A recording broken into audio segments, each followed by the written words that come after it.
Hello everyone, my name is Hardik Parmar and you guys watching my YouTube channel The वार्ता show episode number 2। तो हम देखते हैं कि स्टूडेंट्स की लाइफ में बहुत सारे इश्यूज होते हैं जो खुद वो अकेले सॉल्व नहीं कर पाते। तो उनको ज़रूरत पड़ती है कोई ऐसे दोस्त कि जो अपने बड़े भाई की तरह ट्रीट करके या कुछ ऐसी कोई भी कॉलेज की लाइफ में हेल्प करके जो उनकी प्रॉब्लम सॉल्व करे। तो आज हमारे यहाँ पे उपस्थित है पंकज जायसवाल जो एमएसयू में एजीएसयू ग्रुप चलाते हैं और स्टूडेंट्स की हेल्प करते हैं। तो चलिए ज़्यादा बात नहीं करूँगा आपसे, उनसे ही बात करते हैं।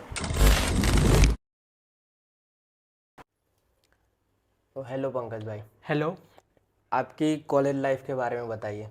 बेसिकली मैं मेरे कॉलेज लाइफ की बात करूँगा तो एमएस यूनिवर्सिटी एक प्राउड है हमारे वडोदरा सिटी के लिए, गुजरात स्टेट के लिए।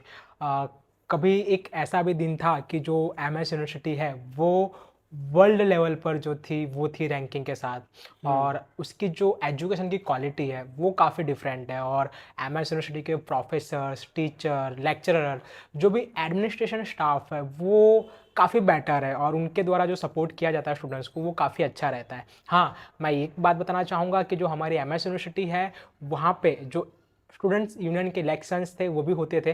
फिलहाल तो बंद कर दिए गए आफ्टर कोविड के बाद देखने जाएँ तो कहीं ना कहीं जो यूनिवर्सिटी है वो कॉमन एक्ट में आई, जब गुजरात गवर्नमेंट ने इसे कॉमन एक्ट में डिक्लेयर कर दिया। तो अभी तो फिलहाल इलेक्शंस नहीं हो रहे हैं यूनिवर्सिटी में, फिर भी हम स्टूडेंट्स के साथ कनेक्ट रहते हैं, हम भी हमारी पढ़ाई करते हैं। फिलहाल मैं मेरा जो डबल मास्टर ग्रेजुएशन है वो कर रहा हूँ एमएसयू से। आपकी अभी भी पढ़ाई चल रही है? हाँ जी, मेरी अभी भी पढ़ाई चल रही है। ओके। तो आपको ये ख्याल कब आया कि मेरे को स्टूडेंट की हेल्प के लिए स्टूडेंट के लीडर बनना ज़रूरी है? ये ख्याल आपको कब आया? बेसिकली मैं बात करूँ तो 2018 17 जून फर्स्ट डे था मेरा कैंपस का।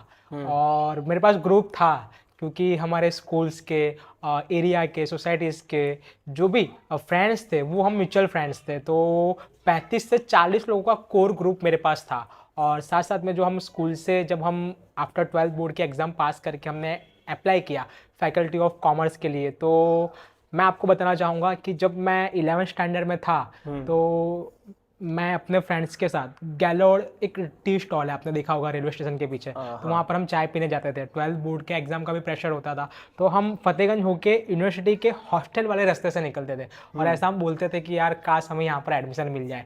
जब 12th बोर्ड का रिजल्ट आया, आई कैन नॉट बिलीव कि जो मेरे परसेंटेज आए मुझे एडमिशन मिलेगा। 52% का जो स्कोर है वो मैंने ओवरऑल किया था, और मुझे कुछ डर इस बात का था कि एमएस यूनिवर्सिटी में एडमिशन हो जाएगा लेकिन मुझे पादरा एडमिशन ना मिले। और फाइनली भगवान ने भी मेरा साथ दिया, प्रभु श्री राम का आशीर्वाद तो हमेशा हमारे साथ था ही, और देव के देव महादेव के आशीर्वाद से जो मेरा एडमिशन का एनरोलमेंट है वो general education building, higher payment building यानी कि यूनिट बिल्डिंग पर हो गया। बेसिकली मैंने देखा है कि यूनिट लाइक पादरा बिल्डिंग जो है वहाँ पे एमएसयू के स्टूडेंट्स को एडमिशन चाहिए ही नहीं होता, तो उसका रीज़न क्या होता है? उसका रीज़न ये है, अभी हम फिलहाल बात कर रहे हैं ये 2024 की, ये 2024 का साल चल रहा है। जब आप बात करोगे मेरे समय की, यानी कि आज से 6 साल पहले 2018 2019, तो उस समय ऐसा होता था पादरा कॉलेज सिर्फ ऐसे स्टूडेंट्स को अलॉट की जाती थी कि जो बीकॉम के साथ साथ में सीएस कंपनी सेक्रेटरी और सीए चार्टेड अकाउंटेंट और सीएमए का जो कोर्स करते थे, तो वो सारे स्टूडेंट्स को वहाँ पर एडमिशन दिया जाता था। और पहले ऐसा था कि जो पादरा की एग्ज़ाम होती थी वो पादरा नहीं होती थी, वो मेन कैंपस में ही हो जाती थी। लेकिन कुछ समय के बाद, कुछ सालों के बाद जो रूल्स है वो बदला गया। पादरा में देखने जाए तो कहीं ना कहीं 75% अटेंडेंस को कंपलसरी कर दिया गया। और कोविड के बाद जब कैंपस ऑफलाइन हुआ, एजुकेशन ऑफलाइन स्टार्ट हुई, फिजिकली स्टार्ट हुई, एग्ज़ाम ऑफलाइन स्टार्ट हुए, तब से ही फैकल्टी मैनेजमेंट ने एक डिसीजन ले लिया कि जो एग्ज़ाम है, जैसे कि एन सेम की एग्ज़ाम की बात करें या इंटरनल एग्ज़ाम की बात करें, वो सारी एग्ज़ाम अब पादरा कॉलेज के जो भी स्टूडेंट्स हैं वो पादरा कॉलेज में ही देंगे। ओके। हाँ, तो इसके लिए, और पादरा क्या है कि कैंपस से काफ़ी दूर हो जाता है। अगर आप मेन कैंपस में रह रहे हो तो काफ़ी सारे फेस्टिवल्स हैं, फंक्शंस हैं, प्रोग्राम हैं, आपको एंजॉय करने को मिलेगा, एक दूसरे से मिल सकोगे। लेकिन पादरा कॉलेज का जो टाइमिंग होता है लेक्चर्स का वो भी काफ़ी डिफरेंट होता है। तो इसके लिए जो स्टूडेंट्स हैं वो पादरा को इतना लाइक नहीं करते, लेकिन कम परसेंटेज आए तो एक ऑप्शन है कि वो भी एमएसयू की एक ब्रांच है तो वहाँ एडमिशन मिल जाता है। स्टूडेंट को क्या दिक्कत आती है जब उनको मेन कैंपस में एडमिशन नहीं मिलता? दिक्कत तो यही आती है कि सबका एक सपना होता है कि फैकल्टी ऑफ कॉमर्स में मेन बिल्डिंग पर एडमिशन मिल जाए, लेकिन मैं इस बारे में कहना चाहूँगा कि लकी हैं ऐसे स्टूडेंट्स की जो लोग SC ST और OBC कैटेगरी से बिलोंग करते हैं, क्योंकि उनके लिए गवर्नमेंट ऑफ गुजरात के द्वारा जो बेनिफिट्स प्रोवाइड किए गए वो शायद ही जनरल कैटेगरी के स्टूडेंट्स को हमारे MS यूनिवर्सिटी में मिलता हो। जनरल वालों के साथ बहुत नाइंसाफी होती है। हाँ जी हाँ, मैं आपको बता दूं कि अब मेरी बात सुनिए, मेरे हैं 52%। तो 2018 में मुझे एडमिशन कहाँ पर मिला? यूनिट बिल्डिंग हायर पेमेंट पर मिला। उस टाइम पर मेरी फीस थी समथिंग 13,570 रुपीज़, यानी कि 13,570 रुपये। अब मैं बात करूं उसी की जगह मेरे काफ़ी फ्रेंड्स थे जिसके 45 48 थे, लेकिन वो OBC कैटेगरी से आते थे, तो उनको मेन बिल्डिंग पर एडमिशन मिल गया, तो उनकी फ़ीस थी समथिंग 7,500। तो ये जो फीस है कहीं ना कहीं मुझे हायर पेमेंट पर मिला क्योंकि मेरे परसेंटेज कम थे और कैटेगरी मेरी जनरल थी। तो आप सोचिए कि SC ST और OBC कैटेगरी के जो स्टूडेंट्स हैं उनको कितना अच्छा बेनिफिट यूनिवर्सिटी की तरफ से दिया गया और गवर्नमेंट ऑफ गुजरात की जो भी स्कीम है उसका बेनिफिट मिला। हाँ, मतलब वही कि लाइक जनरल के साथ नाइंसाफी तो होती है। नाइंसाफ़ी होती है क्योंकि अगर देखने जाए तो स्कॉलरशिप की बात करें तो जनरल कैटेगरी के जो स्टूडेंट्स हैं उनको DSW डेकोरेट वेलफेयर स्टूडेंट हम बोल सकते हैं, वो स्कॉलरशिप प्रोवाइड की जाती है। और वो भी कब मिलती है उसके लिए भी बहुत लंबी प्रोसेस होती है। अप्लाई करना होता है, अप्लाई करने के बाद इनकम सर्टिफिकेट अपलोड करना होता है और फादर की जो एनुअल इनकम है वो भी उसके अंदर 2,50,000 से कम होनी चाहिए। और उसके बाद घर पे इंक्वायरी करने आते हैं, हम कौन सा सेलफोन यूज़ करते हैं वो भी चेक किया जाता है, कपड़े हमने किस तरह के पहने हैं, क्योंकि वो पूरा बिहेवियर देखते हैं। यानी कि एक ऐसा इमेज ही कर लिया है कि जनरल कैटेगरी से जो भी बिलोंग करता है वो आउट ऑफ रीच है, लेकिन ऐसा नहीं होता है। अमीरी हाँ, ऐसा। एज अ स्टूडेंट लीडर आप क्या रास्ते अपनाते हैं कि आप मैक्सिमम से मैक्सिमम आप स्टूडेंट तक कनेक्ट रह सको? जी, मैं आप सभी को बताऊं तो कोशिश यही रहती है कि मैं हर किसी को रिस्पॉन्स कर सकूं। सबसे पहली बात तो जो सोशल मीडिया है वो काफ़ी हेल्पफुल होता है। व्हाट्सअप के ग्रुप हैं, व्हाट्सअप चैनल हैं, व्हाट्सअप के ब्रॉडकास्ट हैं।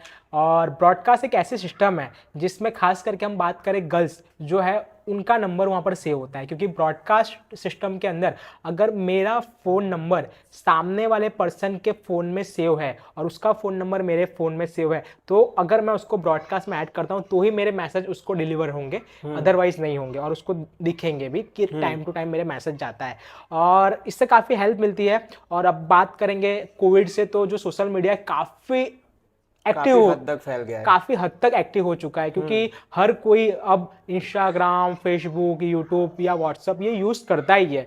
और हम बात करेंगे कि जो मेजर हमारी अपडेट्स होती है वो वाया इंस्टाग्राम के स्टोरी पोस्ट से ही सभी स्टूडेंट्स तक जाती है। और कैंपस में तो फिलहाल जो स्टूडेंट्स हैं वो इतने रेगुलर नहीं है, लेकिन अपडेट की और इन्फॉर्मेशन की ज़रूरत सभी को होती है, क्योंकि कितनी बार ऐसा भी होता है कि एग्जाम की जो डेट है वो स्किप हो जाती है, स्टूडेंट्स को पता नहीं चल पाता है। ATKT के फॉर्म के सबमिशन की जो डेट है वो मिस हो जाती है, उनको पता नहीं चल पाता है। तो जो रेगुलर स्टूडेंट्स हमें फॉलो करते हैं, हमारे पेज को फॉलो करते हैं, सोशल मीडिया पर हमें हर एक वे और हर एक पाथ पर हमें फॉलो करते हैं, तो कहीं ना कहीं उन्हें सभी जो इन्फॉर्मेशन है वो मिल जाती है। आपको कब ऐसा फील हुआ कि मुझे स्टूडेंट लीडर बनना चाहिए? जी, मैं बात करूंगा कि मैंने जैसे कि बताया 17 जून मेरा फर्स्ट डे था, फर्स्ट ईयर बीकॉम का। अभी तो बीकॉम ऑनर्स हो चुका है, उस टाइम पर बीकॉम रेगुलर चलता था। तो हमारे जो रेगुलर लेक्चर स्टार्ट होते थे वो दोपहर को 3:30 बजे स्टार्ट होते थे। तो मैं आप सभी को बता दूं कि मैंने करीबन 10 या 8 जुलाई तक जो रेगुलर लेक्चर्स हैं वो अटेंड किए थे। 21 या 22 जुलाई तक मैंने रेगुलर लेक्चर्स अटेंड किए थे, कंटिन्यू अटेंड किए थे। और सबसे पहला हमारा लेक्चर होता था स्टैटिस्टिक्स सब्जेक्ट का, उसके बाद में हमारा जो लेक्चर्स होता था वो था structure process for business SPB, और थर्ड लेक्चर हमारा होता था एलिमेंट्स ऑफ इकोनॉमिक थियरी। ये 3 लेक्चर्स होते थे, मंडे, ट्यूसडे एंड वेडनेसडे। उसके बाद में जो थर्सडे और फ्राइडे और सैटरडे का शेड्यूल आता था उसमें जो सब्जेक्ट है वो चेंज हो जाता था, जिसमें अकाउंट भी आता था और साथ साथ में हम बात करेंगे कि और भी जो 2 सब्जेक्ट हैं वो आते थे, जैसे कि इंग्लिश का सब्जेक्ट हो गया और एक IESS इंडियन इकोनॉमिक जो सब्जेक्ट है वो आता था। तो ये हम रेगुलर लेक्चर अटेंड करते थे। ग्रुप इतना बड़ा था मेरा, और MS यूनिवर्सिटी में तब इलेक्शंस होते थे, तो हर कोई इलेक्शंस कंटेस्ट कर सकता था अगर जो कैपेबल हो। तो उस समय की मैं बात कर रहा हूँ 2018 की। तो 2018 में वोट के लिए मेरे पास आते थे सब लोग। मेरा ग्रुप काफ़ी बड़ा था, हम ग्रुप लेके खड़े रहते थे। और हम मतलब कि ऐसा कुछ हमारी थिंकिंग नहीं थी कि हम जाके ऐसा लड़े, लेकिन मेरे ग्रुप में से 4-5 जो बंदे थे, मैं उसका नाम लेना चाहूँगा, उस टाइम की बात कर रहा हूँ। एक अमित यादव करके, एक मयूरेश भगत करके, एक संदीप प्रजापति करके, एक नीलेश जांगीड़ करके, ऐसे जो मेरे फ्रेंड्स थे। तो उन्होंने मुझे कहा, बात करूंगा, मेरा कॉलेज का क्लासमेट था गौरव करके, गौरव फिलहाल तो अभी साउथ अफ्रीका है वो, और ऐसे काफ़ी सारे जो फ्रेंड्स थे। तो उन लोगों ने मुझे कहा कि पंकज, अगर तू इफ़ ट्राई करे तो हम तुझे सपोर्ट करने को तैयार है। लेकिन पहला तो मैंने ना बोला, घर पे परमिशन मैंने एक बार पूछा तो पापा ने बोला कि अपने सब को ये करने की ज़रूरत नहीं है, पढ़ाई करके सीधा सीधा अपने को जॉब करना है। ये उस टाइम की मैंटलिटी थी, और मेरा भी कुछ ऐसा था नहीं, बहुत सिंपल सा, मैं कॉलेज जाता था और आता था और लाइफ एंजॉय करता था।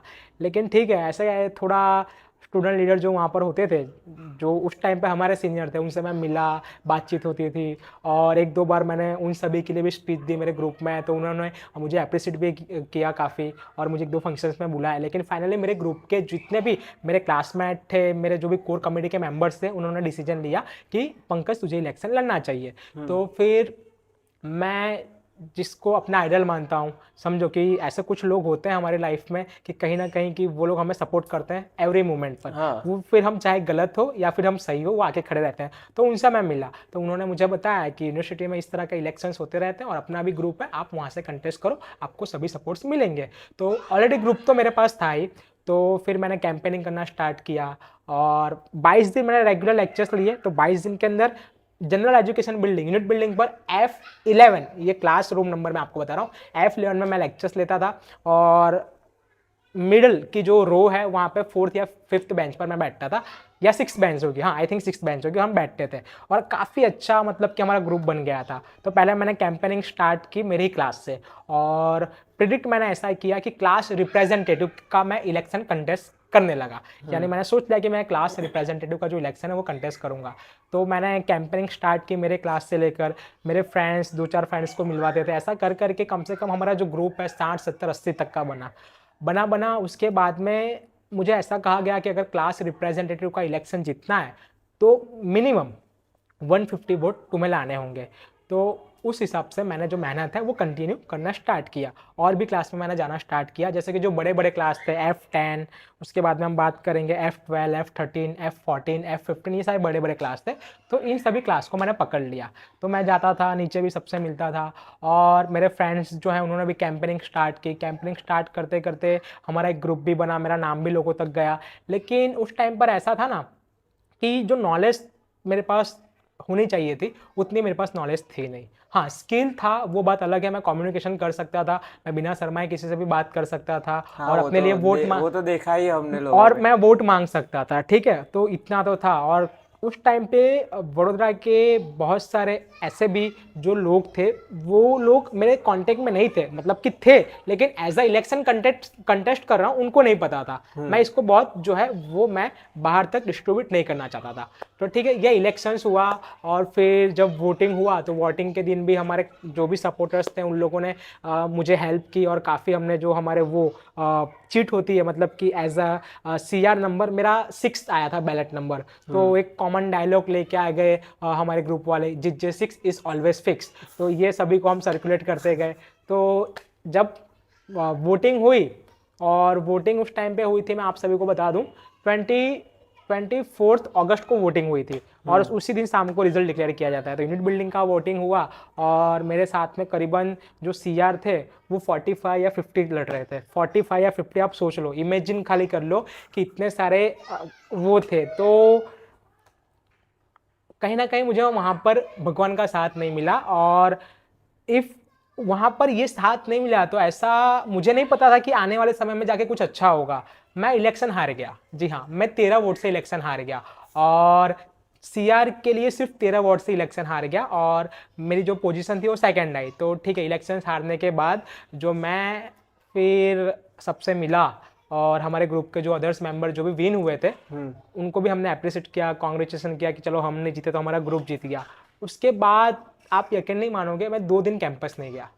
2 दिन कैंपस नहीं गया, यानी घर पे गया तो उस टाइम पे घर पे मेरे फादर और मैं थे। मेरी मम्मी उस टाइम पर मामा के वहाँ गई थी, नानी के वहाँ गई थी।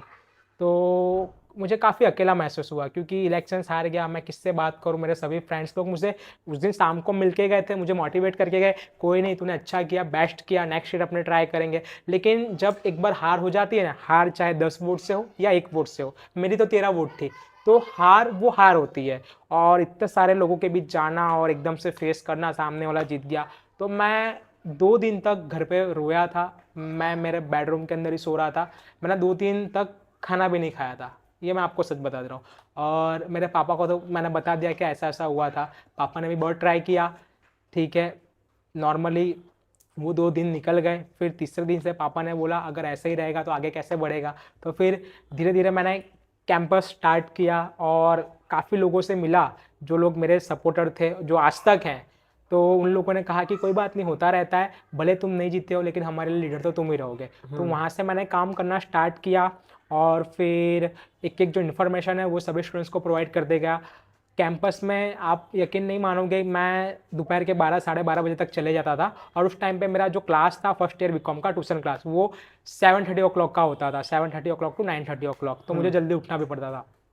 तो उसके बाद मैं घर पे आता था, घर पे आके चाय नाश्ता करता था और कभी खाने का मूड हुआ तो खा लेते थे, वरना हम कैंपस में आ जाते थे। तो कैंपस में आ जाने के बाद फिर सभी से मिलना जुलना रहता था, कैंटीन में जाता था। उस टाइम पे तो लाइब्रेरी में भी काफ़ी स्टूडेंट्स आते थे, तो लाइब्रेरी में जाता था। शाम को 5:30 बजे के बाद मैं यूनिवर्सिटी पैवेलियन ग्राउंड पे जाता था, ताकि बहुत सारे स्टूडेंट्स जो स्पॉट की एक्टिविटी में पार्ट लेते हैं वो वहाँ पर पैवेलियन पर मिल जाते थे। तो उनसे भी मैं कम्युनिकेशन करता रहता था, तो एक दूसरे के हम टच में थे।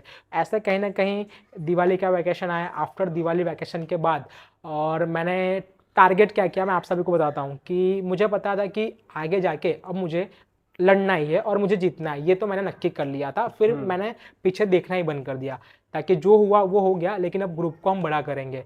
तो फिर आफ्टर दिवाली वैकेशन के बाद हमने स्कूल टारगेट की।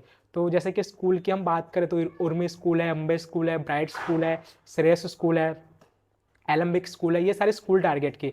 तो जो भी फ्रेंड्स मेरे साथ थे, मेरे क्लासमेट बैचलर डिग्री कोर्स के लिए फर्स्ट ईयर में, तो उनके काफ़ी सारे फ्रेंड्स थे कि जो 12th स्टैंडर्ड बोर्ड में थे। तो हमने उनका कांटेक्ट किया, उनसे जो एक बॉन्डिंग है वो हमने बनाई। तो फिर आफ्टर उत्तरायण के बाद हम बात करेंगे, फेब का मंथ आया जिसमें डेज सेलिब्रेशन और ये सब होता था, वो हो गया। मार्च में बोर्ड की एग्ज़ाम आई। तो अब सुनिएगा, बोर्ड की एग्ज़ाम आई तो हमने ग्रुप बनाया 5-5 लोगों का, 5-5 लोगों का ग्रुप बनाया और हमने एरिया डिवाइड कर दिया। एरिया कैसे डिवाइड किया मैं आपको बताता हूँ। तरसाली, मक्करपुरा, मांझलपुर, ये पूरा एरिया वन साइड कर दिया। उसके बाद में हमने गोत्री, गोरवा, सुभानपुरा, समता, ये पूरा एरिया वन साइड कर दिया। ऑल पादरा रोड, तांदलजा और अकोटा, ये पूरा हमने एक साइड कर दिया। ये 3 एरिया के मैंने आपको नाम बताए। उसके बाद आजवा रोड, वाघोड़िया रोड और सिटी, आजवा रोड, वाघोड़िया रोड और जो सिटी जो जिसको बोलते हैं मांडवी, और जो हमारा सूरसागर है उसको हम सिटी बोलते हैं, रावपुरा, तो वो एरिया एक साइड कर दिया। और उसके बाद में हमने समा, निज़ामपुरा, छानी और कारेली बाग, इसको कवर कर लिया। तो ये 5 डिवीज़न हमने बना दिए और 5-5 हमारे जो ग्रुप के मेंबर हैं वो उसमें एक्टिव हो गए। और हमें करना क्या था, जब भी बोर्ड की एग्ज़ाम स्टार्ट होती है तो 3 बजे 12th बोर्ड की एग्ज़ाम स्टार्ट होती है। तो हमने जैसे कि मैंने बताया कि सिटी की बात करें तो एक सयाजी स्कूल है, प्रताप नगर में गीता मंदिर स्कूल है, आप गोत्रे जाओ तो विद्या मंदिर है, गायत्री है, और उसके बाद में यहाँ पर आप समाज आ जाओ तो आपको उर्मी मिल जाएगा, नूतन मिल जाएगा। ये सारी जो स्कूल से हमने टारगेट कर ली और वहाँ पे हमारा जो ग्रुप है रोज़ जाता था। करते क्या थे, पेरेंट्स बैठे होते थे और स्टूडेंट्स होते थे, तो हम सभी को जाके मिलते थे। हमारा जो इंटरव्यू है हम उन्हें वहाँ पर देते थे कि MS यूनिवर्सिटी से हम आते हैं, स्टूडेंट लीडर हम हैं और मेरा नाम ये है। ये करने के बाद उन सभी से कम्युनिकेशन हुआ। कम्युनिकेशन करने के बाद हमने कहा कि जब भी आप 12th बोर्ड एग्ज़ाम क्लियर कर लोगे, क्लियर करने के बाद जब आप यहाँ पर एडमिशन के लिए आओगे तो आप हमारा कांटेक्ट कर सकते हो। तो इस तरह का जो पूरा जो कंटिन्यू और साइकिल है वो चलती रही हमारी, ऐसा। तो ये था सफ़र। उसके बाद में इलेक्शंस नज़दीक आ गए।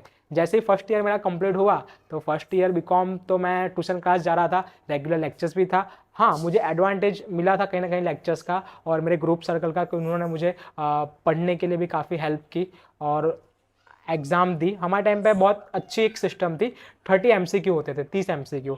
तो 30 MCQ में से मैं बता दूं कि मेरे बाजू में, यानी कि जो मेरे पीछे बैठा था, उसका नाम था जयेश चौधरी और वो सूरत से था, बिलोंग करता था और हॉस्टल में रहता था। तो जयेश चौधरी ने मुझे एग्ज़ाम में काफ़ी हेल्प की। उसको पता है कि मैं एज अ स्टूडेंट लीडर काम करता हूँ, तो मेरा पढ़ने का बहुत कम होता है, तो कहीं ना कहीं मुझे कुछ इशू ना आए, तो उसने मुझे बहुत हेल्प की। वो CBSE सेंट्रल बोर्ड का स्टूडेंट था, तो उनको जो स्टेट का सब्जेक्ट है वो नहीं पढ़ाया जाता है। तो स्टेट के सब्जेक्ट में मुझे जो है वो काफ़ी डिफिकल्टी फेस हुई। लेकिन हाँ, जब एक्सटर्नल की एग्ज़ाम आई, एंड सेमेस्टर की एग्ज़ाम, तब सेमेस्टर 1 और सेमेस्टर 2 में मैंने उसमें काफ़ी अच्छा परफॉर्मेंस किया, क्योंकि जो सम्स था वो एज पर रूल्स के अगर हम सॉल्व कर रहे हैं तो उसका आंसर आ ही जाता था। तो वो हमने एग्ज़ाम भी क्लियर कर दी। और इलेक्शन लड़ने के लिए एक ऐसा रूल है यूनिवर्सिटी का, फर्स्ट ईयर बीकॉम या सेकंड ईयर बीकॉम या XYZ किसी भी ईयर में हो, तो आपकी एक भी एटीकेटी एक भी सब्जेक्ट में, एक भी सेमेस्टर में नहीं होनी चाहिए। तो सबसे बड़ा डर ये था कि एटीकेटी ना आ जाए। तो जैसे ही फाइनल एग्जाम फिनिश हुई, रिजल्ट आया, मैं बहुत खुश था। रिजल्ट मेरा ओवरऑल उस टाइम पर 58% आया था, याद रखना, 2018 में 58 में लेके आया था, यानी मैं हैप्पी था, घर पे भी सब हैप्पी थे।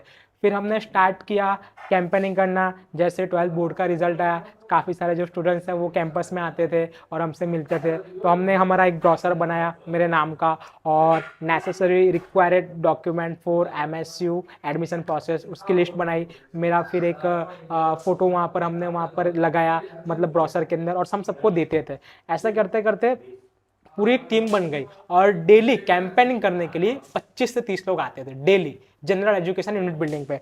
और फिर मेरे को मेरे जो भी सीनियर्स थे, मेरे ग्रुप के मेंबर्स, उन्होंने बोला कि CR नहीं लड़ना है, क्लास रिप्रेजेंटेटिव। SY में भी क्लास रिप्रेजेंटेटिव हम कंटेस्ट कर सकते थे, तो मुझे फैकल्टी रिप्रेजेंटेटिव कंटेस्ट करने को बोला। और मैंने बोला ये तो डिफिकल्ट हो जाएगा। बोला नहीं, अपन कर सकते हैं और तू लड़ सकता है। तो ठीक है, हम फैकल्टी रिप्रेजेंटेटिव कंटेस्ट करने लगे। और फैकल्टी रिप्रेजेंटेटिव यानी फर्स्ट ईयर, सेकेंड ईयर और थर्ड ईयर, तीनों ईयर के जो वोट हैं वो हमको मिलने चाहिए। तो TY का उस टाइम पर जो टाइमिंग होता था वो सुबह 7:30 बजे होता था। अब सेकेंड ईयर का स्टूडेंट, मैं सेकेंड ईयर में हूँ, अगर TY में अगर आप इंटरव्यू देने जा रहे हो, वोट मांगने जा रहे हो, तो भाई वो लोग खींच डालते थे पूरी, ऐसा समझो। यानी कि वो रैगिंग ऐसा नहीं बोल सकते, अगर आप स्टूडेंट लीडर हो तो बेसिकली अब TY के स्टूडेंट हैं, TY के स्टूडेंट और मास्टर्स के स्टूडेंट्स को कभी भी आप C नहीं बना सकते हो, क्योंकि भले FY SY को आप बोलो। फर्स्ट ईयर हमारे सीनियर ऐसा बोलते थे और मैं भी बोलता हूँ, फर्स्ट ईयर के जो स्टूडेंट होते हैं ना, वो स्लेट आती है, पता है, जो हम LKG KG में लिखते हैं, तो स्लेट पूरी ब्लैंक होती है। तो फर्स्ट ईयर के स्टूडेंट ऐसे होते हैं, वो जो माहौल देखेंगे ना उस तरफ जाएंगे, लेकिन एक्सपीरियंस हो जाने के बाद उनको पता चल जाएगा कि कौन सा स्टूडेंट लीडर हमें कितना काम लगता है। तो फर्स्ट ईयर में यही हुआ, जो लोग जीते वो लोग जीतने के बाद कैंपस में सिर्फ 4 से 5 बार आए पूरे साल में, और वो लोग आए नहीं। मैं पूरे साल एक्टिव रहा, कम से कम 250 दिन तो मैं कैंपस में गया, मुझे इतना पता है। तो मैंने सभी के काम भी किए। काफ़ी बड़ा नंबर है। काफ़ी बड़ा नंबर है, मैं जाता था। और उसके बाद जब FR का इलेक्शन हुआ, कैंपेनिंग करते थे हम लोग और नारेबाजी होती थी। यूनिट बिल्डिंग पर एक जेरोक्स सेंटर है, जेरोक्स सेंटर तो अभी बना, उस टाइम पे जेरोक्स सेंटर नहीं था, एक स्टॉल जैसा रखा हुआ था। तो वहाँ पर आगे हम डेस्क लगा के बैठ जाते थे, और जो भी आता था एडमिशन के लिए उसके नंबर हम वहाँ पर जो है वो मतलब कि मांग लेते थे कि अगर आपको कुछ भी काम काज होगा तो हम मैसेज करेंगे, ये सब। उस टाइम पे इंस्टाग्राम का इतना जो क्रेज़ है वो नहीं था, व्हाट्सअप का क्रेज़ था। तो व्हाट्सअप के थ्रू हम सभी को मैसेज करते थे, और किसी को भी काम होता था तो कॉल कर लेते थे। तो ये सब था। तो एडमिशन प्रोसेस में काफ़ी सारा ये हुआ, और हमारे टाइम पे 8-8, 9-9, 10-10 हज़ार एडमिशन दिए जाते थे बीकॉम के अंदर। तो ये हो जाने के बाद इलेक्शन आया, मेरा बैलेट नंबर भी आ गया। बैलेट नंबर मेरा आया इस बार 4। तो 4 बैलेट नंबर आया, तो फिर बहुत सारे स्लोगन भी आए। तो एक स्लोगन दिया गुजराती में, तमारो अने मारो एक ज विचार, FR माटे नंबर 4, यानी कि FR के लिए सिर्फ नंबर 4, और कोई नंबर चाहिए नहीं। तो ये जो स्लोगन है वो बहुत चला, तमारो अने मारो एक ज विचार, FR माटे नंबर 4। और इस स्लोगन पर और इस बैलेट नंबर पर, नंबर 4 पर, हमने काफ़ी जो है वो मेहनत की। हर एक जो क्लास है यूनिट बिल्डिंग के, वो क्लास में कैंपेनिंग की, चाहे सेकेंड ईयर हो, थर्ड ईयर हो। और बड़ौदा के लगभग 118 कोचिंग क्लास है, तो 118 कोचिंग क्लास में सुबह से मेरा जो शेड्यूल है वो स्टार्ट हो जाता था। सुबह 7 बजे से मैं शेड्यूल स्टार्ट करता था। तो जैसा कि मैंने बताया कि जैसे कि 5 एरिया हमने स्कूल के लिए डिवाइड किए थे, तो ऐसे सेम इसी तरह हमने जो 5 एरिया है वो वडोदरा के ट्यूशन क्लास के कोचिंग क्लासेस में कैंपेनिंग के लिए हमने डिवाइड कर दी है। तो कभी मेरा शेड्यूल आता था मक्करपुरा, मांजलपुर, तरसाली, कभी आता था सुभानपुरा, समता, गोरवा, गोत्री, तो कभी आता था तांदलजा, ओपीरोड, अकोता, तो कभी आता था समा, छानी, निजामपुरा या फिर कारेली बाग, या फिर कभी सिटी आता था। अगर सिटी आता था तो मुझे बहुत अच्छा लगता था क्योंकि मेरे घर से बहुत नज़दीक था। संगम, कारेली बाग आए तो भी मुझे बहुत अच्छा लगता था क्योंकि मेरे घर से नज़दीक था। तो इस तरह कैंपेनिंग स्टार्ट की। और जब मैं फैकल्टी रिप्रेजेंटेटिव कंटेस्ट मैंने किया 2019 में, तो उस टाइम पे 28 कैंडिडेट थे और मेरा बैलेट नंबर 4 था। तो इलेक्शन की डेट बता रहा हूँ, पहली जो डेट आई वो 10 अगस्त आई, 10 अगस्त। लेकिन उस टाइम पे जब इस बार 2024 का जो फ्लड आया जो आपने देखा, तो उसी टाइम पर सेम ऐसा ही फ्लड आया था। और वो फ्लड आया था 31 जुलाई को, 31 जुलाई 30 जुलाई को वो फ्लड आया था। ये मैंने आपको बताया कि ये ट्यूशन क्लासेस जो होते थे तो वो मैनेज करने के बाद फिर जो ये इलेक्शन की डेट 10 अगस्त आई, 10 अगस्त के बाद जो नेक्स्ट डेट है वो आई 14 अगस्त। 14 अगस्त को हमारा इलेक्शंस का जो वोट है वो होगा, ये फाइनल हुआ। तो 14 अगस्त को जो है वो डेट है वो डिक्लेयर की गई। 14 अगस्त को जो वोटिंग है वो हुई। वोटिंग जो है वो हर एक फैकल्टी में हुई और मेरा नंबर था 4 फैकल्टी रिप्रेजेंटेटिव के लिए। और हम 28 कैंडिडेट्स थे, तो हम सुबह से ही आ गए थे। और जब वोटिंग हुई तो काफ़ी सारे जो मेरे सपोर्टर्स थे, मेरे फ्रेंड्स थे, जो मेरे मेंबर्स थे, वो लोग मेहनत कर रहे थे और स्टूडेंट्स ने भी आके मुझे वोट दिए। काफ़ी सारे लोगों ने भी मुझे सपोर्ट किया। सपोर्ट ऐसे ऐसे लोगों ने किया कि जो फर्स्ट ईयर बीकॉम के अंदर मेरे कांटेक्ट में नहीं थे। और मेरे लिए ये एक समझो कि एक सपना ही था कि ऐसे ऐसे पर्सन ने मुझे सपोर्ट कर दिया। तो आप यकीन नहीं मानोगे, लगभग उस टाइम पर यूनिट बिल्डिंग की जो स्ट्रेंथ थी वो थी 2400 यानी कि 2400।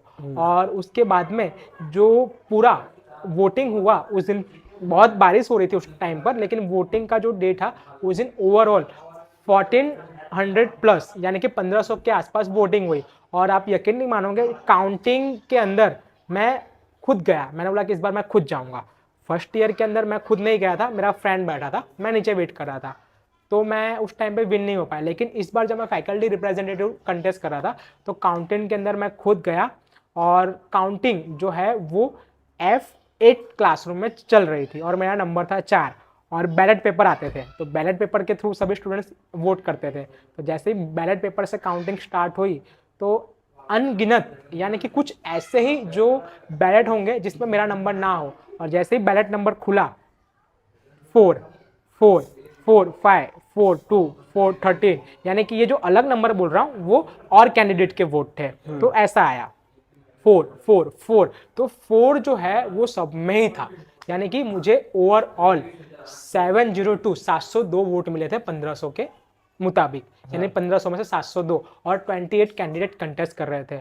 और यकीन नहीं मानोगे, मेरे आजू बाजू जो लोग फर्स्ट नंबर के CR बने थे, जिन लोगों ने मुझे हराया था, वो लोग मेरे कहीं कंपटीशन में भी नहीं थे। वो सब 50-100 के अंदर ही, जो उनके साथ उनके ग्रुप में होते हैं वही कहीं ना कहीं उनके साथ थे। बाकी जो मेरा स्कोर है वो 702 तक चले गया था फाइनली। और 7-7:30 बजे काउंटिंग फिनिश हुई, 7:45 बजे मैं बाहर निकला। जैसे ही नीचे आया, हमारे फ्रेंड्स थे, पूरा ग्रुप था, उन लोगों ने मुझे उठाया, कंधे पर बिठा लिया और नारेबाजी वो लोग करने लगे। नारेबाजी करने लगे तो एक और ये जो लीड है ना FR की, वो सबसे ज़्यादा वोटों की लीड थी। अभी तक ये जो लीड है वो कोई लेके नहीं आया है। आप अगर चेक करना चाहो तो यूनिवर्सिटी पैवेलियन ग्राउंड जाके आप रिकॉर्ड बुक में चेक कर सकते हो कि इतनी जो FR की लीड है वो आई थी। और FR की लीड आने के बाद उसी टाइम पर एक स्लोगन आया। स्लोगन हमारे ग्रुप और जो भी सपोर्टर्स थे उन्होंने दिया, सोने की साइकिल चांदी का पहिया सबसे बढ़िया पंकज भैया।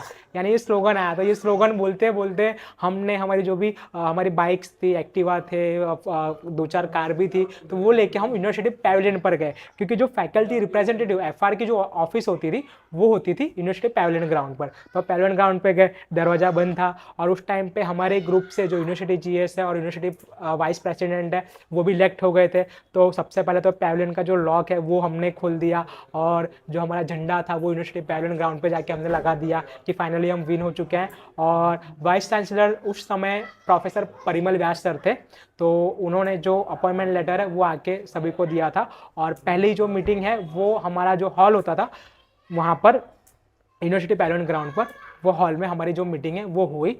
और उस टाइम पे लगभग 8:30-9 बज रहे होंगे। मीटिंग हो जाने के बाद पैवेलियन ग्राउंड पे हमारा जो डिनर है वो डिनर रखा गया था। डिनर करने के बाद सबसे मिलने के बाद उस टाइम पे रात को मैं लगभग 1 बजे के बाद घर पे पहुंचा था ऐसा। और मेरे पापा भी काफ़ी हैप्पी थे। और मैं एक बात बता दूं, मेरे पापा ने उस टाइम खाना नहीं खाया था और मैं घर जाके वापस मेरे पापा के साथ खाना खाया। तो ये था। क्या फील होता है जीत के बाद? जीतने के बाद में फील बहुत अच्छा होता है, क्योंकि आप मेहनत कर रहे हो और किसी चीज़ के लिए लड़ रहे हो। समझो कि आप अकेले नहीं लड़ रहे हो, 1 जन नहीं, 2 जन नहीं, 5 जन नहीं, 10 जन नहीं, 28 जन थे मेरे साथ में। और उन 28 जन को छोड़ के, 27 जन को छोड़ के मैं सबसे ऊपर था 702 वोट लेकर। यानी कि एक जो ट्रस्ट होता है ना, ट्रस्ट और एक सपोर्ट होता है, वो मेजोरिटी में मेरे पास था। तो वो एक माइंडसेट बन जाता है कि आगे हमें किस तरह मेहनत करनी है। तो उसको ध्यान में रखते हुए पूरे साल फिर हमने इवेंट भी काफ़ी सारे किए, जैसे कि हमने रात्रि बिफोर नवरात्रि की, रात्रि आफ्टर नवरात्रि की। यूनिवर्सिटी फैकल्टी ऑफ कॉमर्स के कैंपस में हमने जन्माष्टमी, दही हांडी फेस्टिवल फिर कराया। उसके बाद में गणेश फेस्टिवल भी हमने कराया। डीजे पार्टी भी हम पहले करते थे। मैं आप सभी को बता दूं कि जैसे ही पहले फर्स्ट ईयर, सेकेंड ईयर और थर्ड ईयर की जो इंटरनल एग्जाम है वो एक ही दिन होती थी। सुबह 9 बजे टीवाई की एग्जाम होती थी, 11 बजे एसवाई की एग्जाम होती थी और 12:30-1 बजे एफवाई की एग्जाम होती थी। तो जब लास्ट डे होता था तो फैकल्टी एसोसिएशन और हमारा जो स्टूडेंट एसोसिएशन होता है उनके द्वारा मेन बिल्डिंग पर हम डीजे रख देते थे। डीजे रख देते थे जिसमें सारे स्टूडेंट्स छूट के मेन बिल्डिंग पर आते थे और खूब धमाल मस्ती करते थे और हम खूब इंजॉय करते थे। तो ये काफ़ी एक अच्छा जो मोमेंट है वो होता था। लेकिन कोविड के बाद तो ऐसा कुछ देखने को ही नहीं मिला कि स्टूडेंट्स के जो इलेक्शन वो कैंसिल कर दिए गए। वो जो कॉम्पिटिटर्स थे आपके 28 जन, वो अलग अलग ग्रुप से बिलोंग करते थे? जी हाँ, वो अलग अलग ग्रुप से बिलोंग करते थे। कितने सारे लोग तो ऐसे भी थे कि जो नेशनल ग्रुप से आते थे और इंडिविजुअल ग्रुप से भी आते थे। लेकिन कभी भी मैंने किसी के साथ ऐसा कुछ रखा नहीं कि वो अपोजिट में है। जो भी मिलता था मैं उससे हाय हेलो करता था और बोलता था कि अगर मेरे लिए कुछ काम काज हो तो आप बताना। तो बस यही सब बात थी। लेकिन आप एक कौन से ग्रुप से बिलोंग करते हैं? All Gujarat student union AGSU जो हमारा ग्रुप था, और AGSU ग्रुप में फ़िलहाल अभी भी हूँ और आगे भी मैं AGSU ग्रुप से ही रहने वाला हूँ। तो इस ग्रुप से मैं बिलोंग करता था। ये ग्रुप पहले से ही है या लाइक बना? 2014। AGSU की जर्नी? हाँ, 2014 में इस ग्रुप की जो शुरुआत है वो की गई थी हमारे सीनियर्स के द्वारा। और 2014 में हम बात करेंगे तो ये जो ग्रुप था उसमें हमारे देवल सुथार, अजय देसाई और जय ठाकुर, ये सब हमारे सीनियर हैं, ये सब हमारे भैया है। तो उन लोगों ने ये ग्रुप की जो शुरुआत है वो की थी और इसको कंटिन्यू किया गया।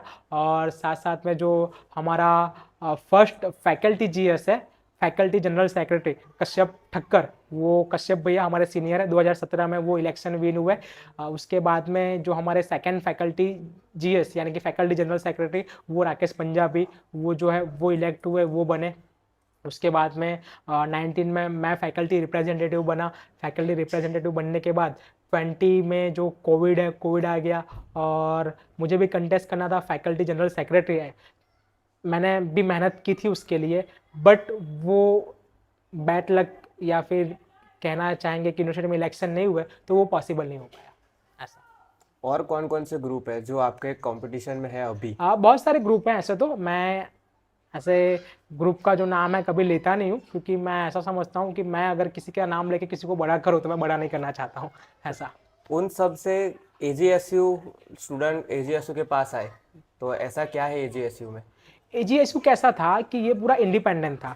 कभी भी किसी का जो वो बोलते हैं ना विज़न, तो AGSU में कैसा था कि आप काम करने के लिए आओ, यहाँ से आपको एक स्टेज मिलेगा। अगर आप कोई भी एक्टिविटी करना चाहते हो स्टूडेंट्स के लिए तो हम आपके साथ हैं। आप स्टूडेंट्स को हेल्प करो, उनके साथ कोई भी सोशल एक्टिविटी करो तो हम आपके साथ आएंगे। और साथ साथ में यहाँ पर ग्रुप में जो एनवायरनमेंट होता था ना, वो एज अ फैमिली मेम्बर के तरीके होता था। किसी के भी घर कुछ फंक्शंस हो, प्रोग्राम हो, तो सभी ग्रुप के मेम्बर को हम इन्वाइट करते थे। दूसरी बात कि हमारे ग्रुप के जो सीनियर्स हैं, सीनियर्स काफ़ी सपोर्टिव है। और ये दूसरों के ग्रुप के मेंबर से भी मैंने बात सुनी है कि हमारे जो सीनियर हैं ऐसे किसी के पास सीनियर नहीं है। तो सबसे बड़ा एडवांटेज हमको हमारे सीनियर का मिला। और हमारे सीनियर ने कहीं भी किसी भी समय ऐसी कोई हेल्प जो है वो नहीं की होगी। ऑलवेज वो लोग करते ही आए हैं और आगे भी करते रहेंगे, हमको पता है। तो उस हिसाब से जो ये ग्रुप है वो पूरा मेंटेन रहा और एक सबसे बड़ा जो ग्रुप है फैकल्टी ऑफ कॉमर्स और यूनिवर्सिटी में बन के आया। पार्टीज वगैरह जो स्टूडेंट्स के लिए आप रखते हो, जो भी फेस्टिवल का सेलिब्रेशन वगैरह होता है, उसके लिए फंडिंग कहाँ से आती है? फंडिंग का ऐसा था कि जब तक आप इलेक्शन विन नहीं हुए हो ना, तो वो जो फंड है वो आपको खुद जो एक्सपेंस है वो करना होता था। जैसे कि आप फ्रेशर्स पार्टी कर रहे हो, तो आप एक फ्रेशर्स पार्टी कर रहे हो, तो मैं आपको बताऊं, फ्रेशर्स पार्टी में मैं एग्जांपल ही दे रहा हूँ कि कोई भी आपने XYZ ग्राउंड बुक किया जाके, ग्राउंड की कैपेसिटी आप ऐसे ही बुक करोगे कि जो 8 से 10 हज़ार के क्राउड की कैपेसिटी को एक्सेप्ट कर सके, क्योंकि फैकल्टी ऑफ कॉमर्स की जो स्ट्रेंथ है वो 35,000 के आसपास है, जिसमें BCom, BBA, BCom ऑनर्स और मास्टर ऑफ कॉमर्स ये सब आप मिला लो, मैं बात कर रहा हूँ। और यूनिवर्सिटी के अदर भी स्टूडेंट्स आ गए, तो आप ऐसा तो है ना कि खाली कॉमर्स के स्टूडेंट को ही बुलाओगे और को नहीं बुलाओगे। अगर वो आना चाहे तो क्या करेंगे, तो वो भी आ सकते हैं। और all Gujarat student union AGSU ने जो भी फ्रेशर्स पार्टी जो भी इवेंट की, उसमें आज तक तो ऐसा है कि कभी भी किसी के पास से हमने 1 रुपया लिया नहीं, सभी को आइडेंटिटी कार्ड और फ्री पास पर एंट्री दी है। तो पार्टी प्लॉट का जो खर्चा है सबसे पहले तो वो 1 to 1.5 लाख, यानी कि 1 से 1.5 लाख रुपए का होता था। अगर डीजे डीजे अगर आप बुक कर रहे हो तो अच्छे से अच्छा डीजे करीबन वो भी आपको 1 लाख रुपीज़ के आसपास पड़ता है, यानी कि 1 लाख रुपए के आसपास। उसके बाद आपका जो पूरा पास का जो कॉस्टिंग है, जो पास हम जो छपवाते थे और फिर डिस्ट्रीब्यूट करते थे, तो उसका भी जो कॉस्टिंग है करीबन हमें 40 से 50 हज़ार हो जाता था। उसके बाद में जो डेकोरेशन के लिए जिसको हम फराज खाना बोलते हैं, ये सब आप करो, यानी कि एक फ्रेशर्स पार्टी हमें करीबन 4 से 5 लाख रुपए में जो है वो उसका एक्सपेंस करवाती है, वो मैं आपको बताना चाहूँगा। और हाँ, इन सब में हमारे जो सीनियर्स हैं वो कहीं ना कहीं हमें हेल्प कर देते थे। और उसके बाद में कितने ही ऐसे जो स्पॉन्सरशिप्स हैं, जैसे कि IELTS की कोचिंग क्लास चलती है, CMAT कैट की कोचिंग क्लास चलती है, UPSC GPSC की कोचिंग क्लास चलती है, तो एक छोटी या बड़ी अमाउंट वो हमें स्पॉन्सर कर देते थे, तो काफ़ी हेल्प मिल जाती थी ऐसा। यहाँ पे अभी आपके पास ऐसे कौन से दोस्त हैं जो बहुत ज़्यादा सपोर्टिव आपके लिए? देखो, मैं देखने जाऊँ तो मैंने नाम लिया, जैसे कि अमित यादव है, संदीप प्रजापति है, फिर मयूरेश भगत है, निशिल राजपूत है, फिर नीलेश जांगीड़ है। ये सब लोग तो ऐसे थे कि जब मैं कुछ था नहीं तब से इन लोगों ने मेरे लिए मेहनत स्टार्ट की थी। और चंदन मंडल करके है, फिर एक निखिल सिंह करके है, ये सब थे। फिर मिलिंद कुमार करके था मेरा फ्रेंड, ये थे। और उसके बाद में जैसा कि मैंने बताया कि मेरे एग्ज़ाम के बाजू में जो लड़का बैठा था जयेश चौधरी, वो। और उसके बाद में अगर अभी देखने जाएं तो FR बनने के बाद जैसे कि विवेक श्रीमाली है, विशाल परमार है, ये दो तो ऐसे हैं मेरे लिए कि वो दो हमेशा मेरे आजू बाजू ही रहते थे। वो हर एक तरह से मुझे सपोर्ट करते थे, तो वो लोग का सपोर्ट मुझे मिला। और बैकअप में भी बाहर से मुझे काफ़ी सारा सपोर्ट मिला। मेरे जो कज़िन ब्रदर्स थे वो भी ऑलवेज आ जाते थे, क्योंकि इलेक्शंस में जो है मारा मारी भी काफ़ी होती थी पहले, हाँ, और मैंने देखा उसको है पूरा कि मैनेज करना पड़ता था। अगर अगर आप ही इन सब में इन्वॉल्व हो जाओगे तो कैंपेनिंग साइड में रह जाएगी, आप स्टूडेंट्स तक पहुंच नहीं पाओगे। तो सामने वाले जो ग्रुप के जो भी अदर्स कैंडिडेट होते थे और उनके ग्रुप के सीनियर होते थे, तो ऐसा सब जरूर करते थे कि कहीं ना कहीं हमें बिजी रखे, लेकिन हमें बिजी नहीं होना होता था, हमें उसको इग्नोर करके आगे बढ़ना पड़ता था। कई लोग आते थे, बोलते थे कि तू ऐसा इतना मैनेज कैसे कर लेता है, कैसे तू सहन कर लेता है। तो मैंने एक ही चीज़ कहा कि ये जो हमारा सिर है, इस सिर के ऊपर ऐसा समझो कि मैंने बर्फ रख दिया है। कोई कुछ भी बोले मुझे कुछ फर्क नहीं पड़ता था, दिखता नहीं था। मैं सिर्फ मेरे गोल को जो है वो फोकस करता था। मुझे पता है कि अगर मैं कुछ बन गया और मेरे पास कुछ आ गया तो यही सारे लोगों की हेल्प मैं खुद करूँगा, ऐसा। MSU के अंदर पुलिस का आना जाना, क्या ये कॉलेज और स्टूडेंट के लिए तकलीफ देता है? पुलिस सेफ्टी के लिए आती है। पहले तो पुलिस आती नहीं थी, लेकिन जब से ये यूनिवर्सिटी कॉमन एक्ट के अंदर आई है तब से पुलिस का आना जाना रेगुलर हो गया है। अगर हम एक नॉर्मल एक एप्लीकेशन भी अगर मैं university head office PRO VC sir या रजिस्ट्रार सर को देने जाता हूँ, तो सयाजीगंज से 2 PCR की वैन आके खड़ी हो जाती है। सबसे पहले अब वो आके खड़ी हो गई तो मुझे रीज़न पूछती है क्यों आए, क्या एप्लीकेशन देनी है। हम VC सर से बात करके आते हैं, रजिस्ट्रार सर से बात करके आते हैं, वो अलाउ करेंगे तब हम आपको आने देंगे। लेकिन ऐसा नहीं होता है। अब बात रही स्टूडेंट और यूनिवर्सिटी मैनेजमेंट के बीच कम्युनिकेटर कौन है, तो वो हम हैं। तो अगर हम स्टूडेंट्स की बात मैनेजमेंट तक लेकर जाएंगे तो वो हम ही जाएंगे, और कोई नहीं जा सकता। स्टूडेंट्स तो जा नहीं सकते, तो उसके लिए हम जाते हैं। तो काफ़ी जो पुलिस है वो आती है। और जब भी एग्रेसिव प्रोटेस्ट होता है तो कहीं ना कहीं यूनिवर्सिटी डैमेज होती है, या फिर हम कहना चाहें ना स्ट्राइक होती है, तो वो जो हम पुतला जलाते हैं वो यूनिवर्सिटी मैनेजमेंट का हो या फिर किसी का भी हो, तो उसमें हमारे उसमें हमारे ऊपर जो है वो केस फाइल किया जाता है। केस फाइल होने के बाद पुलिस स्टेशन में बैठना पड़ता है। पुलिस स्टेशन में बैठने के बाद तो कोई भी ऐसा पूछने नहीं आता है कि कुछ खाया पिया या बाहर कैसे निकलोगे, लेकिन जो घर वाले हैं, ग्रुप के मेंबर्स हैं, वही सब मैनेज करते हैं। और वहाँ से छूटने के लिए हमें जो बेल पेपर अरेंज करना होता है वो भी करते हैं। उसके लिए कुछ चार्जेस और फाइन भी पेमेंट करना होता है, वो भी करते हैं। सिर्फ यहाँ तक ही नहीं, अगर समझो कि कुछ झगड़ा हो गया, झगड़ा तो बहुत हुआ है, आमने सामने भी बहुत बार हुआ है, तो आमने सामने केस होता है। और सयाजीगंज पुलिस स्टेशन इतना अच्छा है, मैं तो बोलना चाहूँगा कि वडोदरा सिटी के अंदर अगर सबसे बेस्ट कोई पुलिस स्टेशन हो तो Sayajiganj police station. Sayajiganj police station का स्टाफ भी काफ़ी अच्छा है। एज अ रूल्स देखने जाएँ तो वो लोग एक्शन लेते हैं, लेकिन कहीं न कहीं इंसानियत की बात की जाए तो इंसानियत सबसे बढ़िया है उनके अंदर। और आप अगर वहाँ पर जा रहे हो, अगर लॉकअप में भी जा रहे हो, तो सबसे बड़ी बात मैं बता दूँ कि खाना, पीने का पानी, अगर और भी आपको कुछ इश्यू या प्रॉब्लम फेस हो रहा है, तो वो लोग आपकी बात सुनेंगे और उस पर तुरंत एक्शन भी लेंगे और आपको वो फैसिलिटी प्रोवाइड भी करेंगे। तो इस बारे में तो काफ़ी अच्छा भी है, लेकिन हाँ, जो रूल्स है वो रूल्स ही होता है। अगर आप लॉकअप में गए और केस फाइल हो गया, तो फिर अगर आज दोपहर को मैं लॉकअप में गया और केस फाइल हुआ तो मेरा छूटना दूसरे दिन ही होगा। और फिर कोर्ट में से जाके फिर बेल लेनी होती थी और फिर हम छूटते थे। और उसके बाद में जब केस चलता था तो एवरी मंथ की कोई भी डेट आती थी तो उस डेट पर जाके हम कोर्ट में जाके बैठ जाते थे। और जो जज सर होते थे वो, हमारा केस उनके हाथ में होता था, वो सब पूछते थे कि क्यों, क्या क्या किया, ठीक है, ये डेट, नेक्स्ट डेट, ये डेट, होता कुछ नहीं था। फिर दोनों ही थक जाते थे, हम भी थक जाते थे और हमारे अगेंस्ट में जो है वो भी थक जाते थे। और फिर अंदर अंदर बात करके हम जो है वो कॉम्प्रो करते थे और फाइनली कोर्ट्स में भी हम जाके कॉम्प्रो ही करते थे। यानी कि जो कॉम्प्रो जिस दिन लड़ाई हुई उसी दिन हो जाना चाहिए था, वो करीबन 1 साल बाद होता है, 2 साल बाद होता है। ऐसी भी सिचुएशन हुई है और होती है। एजीएसयू ग्रुप और as a student leader Pankaj Jaiswal, ये दोनों की तरफ से अगर आप एमएसयू के स्टूडेंट्स को कोई मैसेज देना चाहो तो क्या क्या दोगे? मैं तो यही कहना चाहूँगा, सबसे बड़ी बात कि ज़िंदगी में अगर कोई दोस्त आपकी मदद कर रहा है आपके बुरे समय में और आप उसका फ़ायदा ले रहे हो पूरा पूरा, तो वो एहसान आप कभी भी मत भूलना, क्योंकि आपने उसका फ़ायदा लिया है, वो आपका दोस्त है, समय आपका अच्छा है और आप कहीं ना कहीं उससे आगे निकल जाओ, तो उसको कभी भी आप छोड़ना मत, क्योंकि आपको जब ज़रूरत थी तब आपने उसका फ़ायदा लिया, उसका पूरा उपयोग किया। तो जब वो किसी दुख में हो या फिर किसी भी ऐसी संकट की घड़ी में हो तो आप जाके खड़े रहना, भले वो चाहे गलत क्यों ना हो, क्योंकि आपने उसका फ़ायदा ले लिया है। तो अगर नुकसान सहने की बारी है तो भी आप उसका जो नुकसान है वो सहन करना और उठाना, मैं यही कहना चाहूँगा। और इस टाइम तो इस जनरेशन में देखने जाए तो जो ग्रुप है ना वो बहुत ही कम बनते हैं और जो कोर कमेटी के जो मेंबर्स हैं वो बहुत ही कम मिलते हैं हमारे ग्रुप में। तो देखने जाए तो मैं बात करूँगा, बहुत सारे आए और हैं, गए कुछ ही गए, मतलब कि 100 में से 2 ही गए, 98 तो अभी भी हैं। तो वो लोग अभी भी हमारे साथ कनेक्टेड है।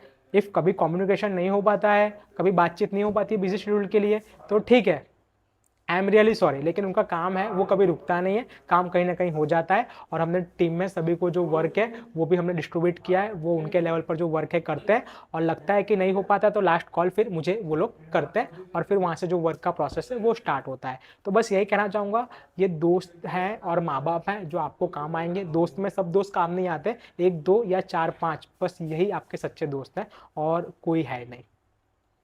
एमएसयू जो पहले थी और एमएसयू जो अभी है, क्या चेंजेस आपको देखने को मिले? एमएसयू पहले जो थी वो ऐसा समझो कि कैंपस पूरा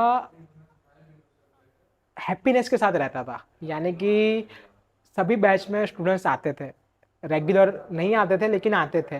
लेकिन फेस्टिवल्स होते थे, जैसा कि मैंने आपको स्टार्टिंग में मैंने बताया कि फैकल्टी ऑफ कॉमर्स के अंदर faculty of commerce association program करे, तो फेस्टिवल्स किस तरह के होते थे। तो सबसे पहले रक्षाबंधन सेलिब्रेट होता था, उसके बाद में हम बात करेंगे तो टीचर्स डे भी सेलिब्रेट किया जाता था। और फंक्शंस की बात करें तो जन्माष्टमी का दही हांडी का फंक्शंस होता था, गणेश जी की स्थापना होती थी 7 दिन के लिए, और इको फ्रेंडली विसर्जन विथ डीजे होता था और उनका आगमन भी विथ डीजे किया जाता था। गरबा होता था। हमारे मास्टर ऑफ कॉमर्स में अलग अलग डिपार्टमेंट है, जैसे कि आफ्सा करके डिपार्टमेंट है, accounting and financial student association. हमारा खुद का MSA यानी कि master students management student association, MSA management student association, ये हमारा डिपार्टमेंट है। ये पूरा एक ग्रुप हो गया। फिर बिकोसा बिजनेस इकोनॉमिक्स का स्टूडेंट एसोसिएशन का एक ग्रुप है जिसको हम बिकोसा बोलते हैं। तो ये सारे ग्रुप अलग अलग एक्टिविटी और प्रोग्राम करवाते थे। तो ये सारे फंक्शंस होते थे, नवरात्रि होती थी और उसके बाद में काइट फेस्टिवल्स होता था। तो एमकॉम बिल्डिंग और गर्ल्स बिल्डिंग के एग्जैक्ट सामने डोनस प्लाजा का जो ग्राउंड है, तो वहाँ पर जो काइट फेस्टिवल है वो होता था। मेन बिल्डिंग के टेरेस पर होता था, यूनिट बिल्डिंग के टेरेस पर होता था, गर्ल्स बिल्डिंग के टेरेस पर होता था। तो काफ़ी मज़ा आती थी और डेज सेलिब्रेट होते थे। उसके बाद में जो होली का सेलिब्रेशन है वो फैकल्टी में होता था, धुलेटी का सेलिब्रेशन फैकल्टी में होता था। तो काफ़ी बढ़िया लगता था। तो ये सारे प्रोग्राम्स होते थे। 31st को जो न्यू ईयर की पार्टी है वो भी कैंपस के अंदर होती थी। तो काफ़ी अच्छा था ऐसा।